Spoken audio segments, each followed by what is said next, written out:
Namibia, where desert lions roam across vast territories. These desert cats are on a never-ending search for food. Following years of persecution, Namibia's lions are now protected, and their range is expanding again. These are the first to be seen on these shores for 40 years. By day, there is little for them here, but at night, it's a different story. Seabirds come here to roost in their thousands. These hungry sisters have never seen an opportunity like this. But no cats, certainly no desert cats, enjoy getting their paws wet.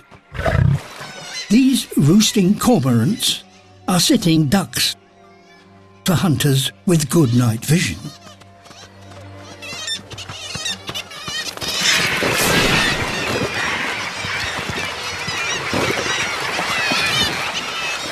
In theory, birds are not a big cat's usual prey, let alone seabirds.